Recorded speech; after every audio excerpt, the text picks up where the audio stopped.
I haven't done a conspiracy theory in a while, and I want to say I'm glad to be doing this one, so welcome back.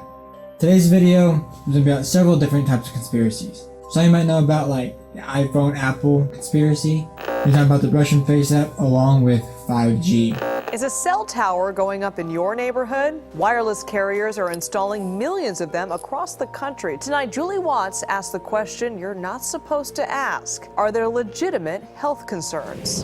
And last but not least, we're talking about potential bioweapons that have been released to the public.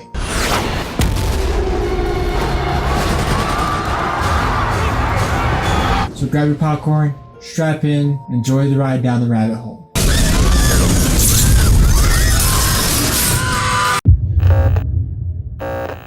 We all remember the whole controversy and fears about Apple products. Well, Apple executives say your iPhone is not listening to you. Well, the theory is Apple products listens and secretly records our conversation without us even knowing about it. People say that the blinking light on the phone right next to the camera is really a recording light.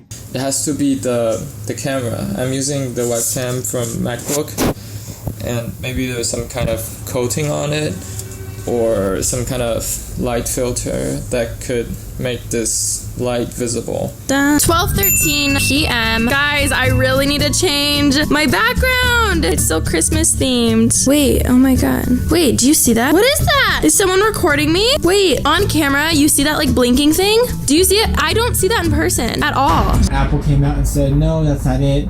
This is your sensor for your phone to know when your phone is up to your face so you don't push any buttons. They also say it's a proximity sensor for your Face ID. What really sold me with this Apple iPhone conspiracy is a friend of mine, she has an iPhone. Well, we were watching movies one night, when her kids came up to her hand or something, she said thank you. Now let me tell you, her iPhone was not in her hand or by her, it was on the coffee table, no one touching it. Now Siri responded with "You're welcome." Now Apple talks about the privacy policies. At Apple we believe privacy is a fundamental human right.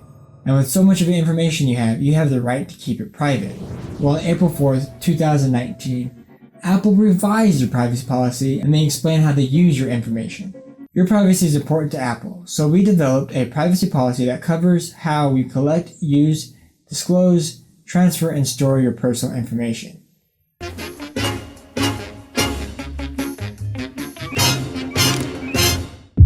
Well, not long after this, a former Apple employee comes out. The Apple whistleblower. Now he says Apple is not too forthcoming with their activities and products. This morning, Apple admitting that its workers can listen to what you say to Siri. This comes after an anonymous whistleblower reportedly told The Guardian newspaper that human contractors listen to recordings of some conversations. He says Siri is not only activated when you say your name or push the button. Siri is also activated by wake words. Now, 2018, Galvin Williams, a defense secretary, was interrupted by Siri in one of their meetings, talking about Syria. Several hundred terrorists who remain in outposts in the Euphrates Valley and surrounding areas. I found something on the web for Syrian Democratic Forces supported by premonition. What a very rum business that is. No, but I do apologise for that. It is very rare that you're heckled by your own mobile phone. Indeed. Now this former employee, Apple whistleblower, says, and I quote, "There have been countless incidences of recordings featuring private discussions between doctors and patients, business deals, seamless criminal dealings, sexual encounters, and so on. These recordings are accompanied by users' data showing locations, contract deals, contact details, and app data." End quote. Apple responds with, Siri needs to listen to our conversations. She needs to record our conversations to learn better ways to fit our needs. Only 1% of this function is activated on Siri a day. Still, that's 1% she's listening in and recording in our conversations. Apple did not deny the allegation, but also emphasized to NBC News that only a very small random subset, less than 1% of daily Siri utterances, are used for analysis, and that Siri recordings are not attached to your Apple username. Now, could this whistleblower be lying? Could he not be an ex-employee of Apple? What do you think? Let me know down in the comments. 5G making our cell phones and internet connections faster than what they already are. I mean, who wouldn't want that? I mean, I would want that. But could there be something darker to 5G that we're overlooking completely?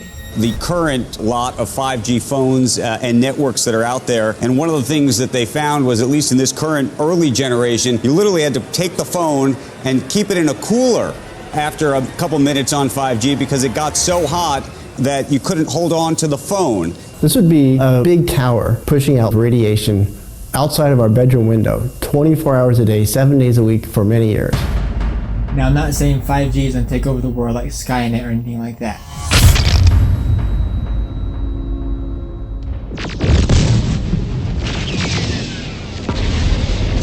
But maybe there's some health risks to 5G that we're completely overlooking. A few countries have already banned 5G, and that's just the 5G testing. Belgium and Switzerland banned them because of the radiation laws. But why is America pursuing 5G so hard? We cannot allow any other country to outcompete the United States in this powerful industry of the future. The race to 5G is a race America must win. Now, 4G did have health concerns, causing headaches and neuroneurithia, problems with your nerves. 5G emits higher microwave frequencies than 4G ever did. That means our phones and our cell towers will emit more radiation than what they already are. Now, they say when they install these 5G cell towers, there's going to be one on every street corner. So when you walk outside, you're going to see a cell tower. You turn the corner, there's going to be another cell tower and another cell tower. Where everywhere you look, there's going to be cell towers emitting radiation. Some people claim these cell towers can cause cancer, and it's not safe for kids. Now, I really didn't believe this until I came across a news story. 4 kids were diagnosed with cancer from the same school.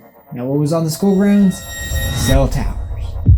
Parents outraged tonight after a 4th child is diagnosed with cancer at a San Joaquin elementary school, and parents believe it's because of radiation caused by a cell tower at the school. It's one of the hardest things I've been through. Joe Prime's son Kyle was the first, diagnosed with kidney cancer in 2016, and 2 more kids were diagnosed this year. They believe it's this cell phone tower that's harming their kids. These kids shouldn't be guinea pigs, and we shouldn't be taking chances with the children's lives. The district has had several tests done saying the tower is safe and meets federal regulations, but some families weren't convinced and hired an expert. I wouldn't send my kids there at all. It absolutely is dangerous. Eric Windheim is an electromagnetic radiation specialist and found levels far higher than the district's expert. He says it's not just a cell tower, it transmits wireless frequencies. Instead of only going 300 yards like regular Wi-Fi, WiMAX can go 30 miles. Parents want the mast removed, but the district won't budge.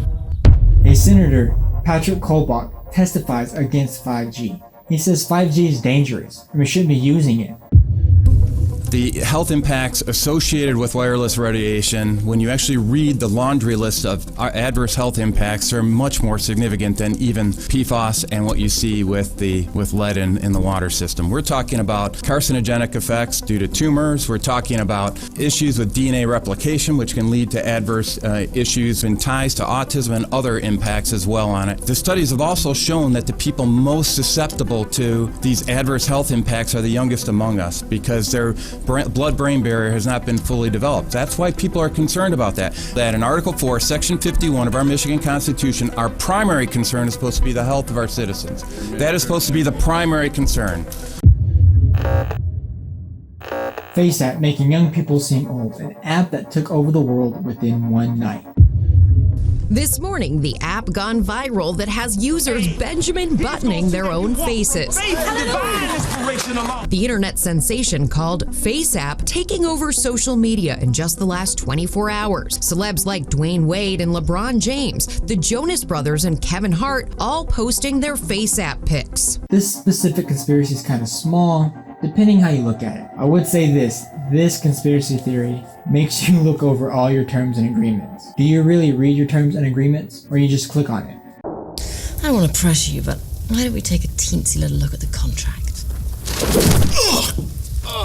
Theory goes you sign away information in your cell phone. Well, your pictures and videos, maybe even more, with just a click of a button. Now all that information is sent to Amazon servers in America, and then it is transferred and sent to St. Petersburg, Russia. Now the privacy policy reads, you grant FaceApp a perpetual, irreversible, royalty-free license to use, adapt, publish, distribute your user content in all media formats. When you post or otherwise share, FaceApp is allowed to use your name and any likeness provided by any media format without compensation, and you won't have any ability to take it down or complain about it. It will also not compensate you for this material, and it will retain the images long after you delete the app. So basically, you sign away your identity, your name, your pictures, your videos, just to see how you'll look in 50 years within 3 seconds.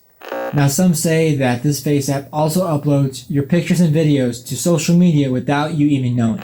Now, that's a complete invasion of privacy.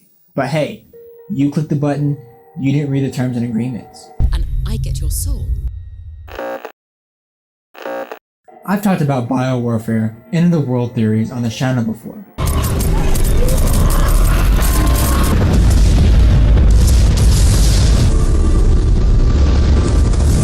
But I never really put a lot of thought into it. Well, this conspiracy goes all the way back to the 1950s, 1975. Picked back up in 2019. It's behind Lyme disease.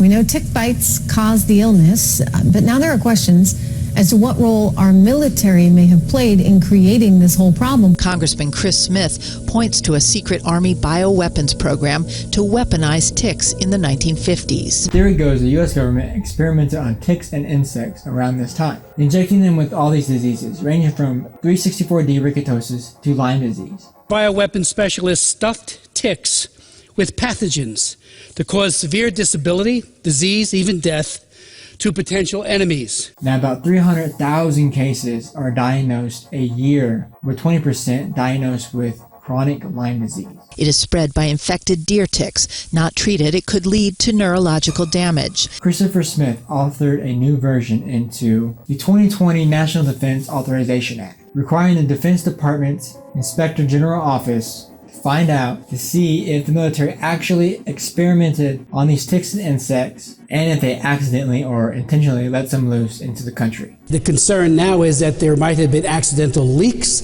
and exposures, releases. And if so, the point of this amendment is to have them tell the truth, release those documents to the public, and let us know if this really happened.